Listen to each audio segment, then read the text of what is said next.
Indiegogo is a fun and collaborative way to raise money for any idea and to fund what matters to you. The way we do it is we've created a completely open platform online for any idea to create a campaign to raise money and anybody in the world to fund it. All you need is your credit card.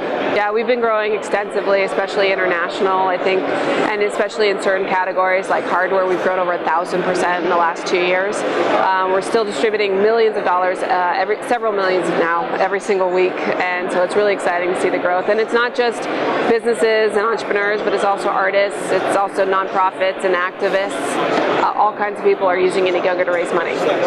So recently we just raised a round of capital ourselves. We closed a $40 million round, and with that we brought in some strategic investors like Sir Richard Branson, Megan Smith, who's now the CTO of America, Max Levchin, who started PayPal, Maynard Webb, who's the COO of eBay. So really incredible visionaries to help us who've been disruptive in their own right, and they're going to help us continue to shape and change finance in the way we want to see it changed. And so we brought them in to help guide us, and what we're really focused on is really refining the product experience. We're doing a lot of experimentation around funding, literally the active funding, which we've been doing, yes, for 8 years, but there's all kinds of features and nuances that you can play with to help people optimize success. We're also focused incredibly on amplification. We believe it's our job to help you raise more money than you could ever do on your own, and so we're building a ton of functionality, merit-based functionality, but functionality that will, amplify the efforts that you put in. So if you put in 1, we'll amplify it 4 or 5. If you put in 0, we'll amplify 0. But that's the whole point, is to create this engine that helps you reach the broadest audience possible and help convert them into fans and funders. Indiegogo is definitely a permanent piece of the financial ecosystem, and the reason is because it's actually grown to be more than just an alternative form of finance. While it is that, and it's great for people who maybe can't access loans or aren't ready for venture capital yet, for angel investments, they still need time to kind of percolate and probe on the idea.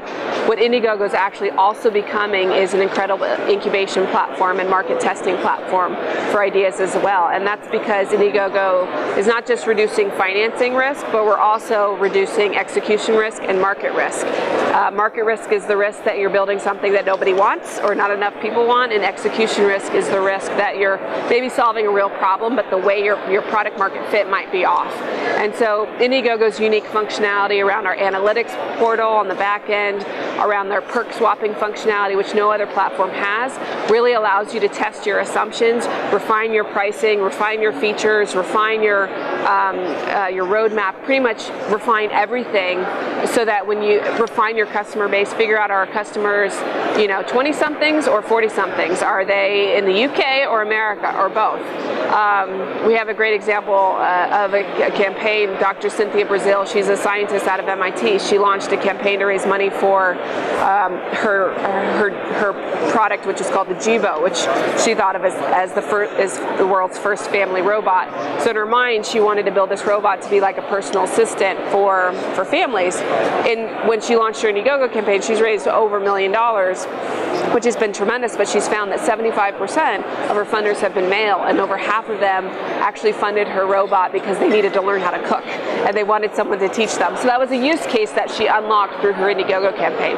So because of this, we're reducing market risk as well as execution risk, and because of that, we're now seeing venture investors using Indiegogo as a way to discover market-validated ideas, thereby reducing their risk, because now they just need to focus on amplifying those ideas rather than guessing or betting right.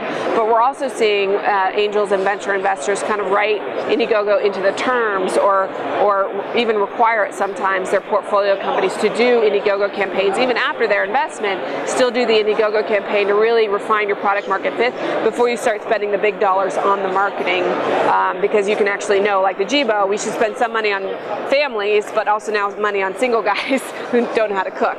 So it helps you get smarter faster. And so that's why we're seeing Indiegogo being used by venture investors, both pre and post traditional funding, and it's really becoming a permanent piece of the whole financing ecosystem.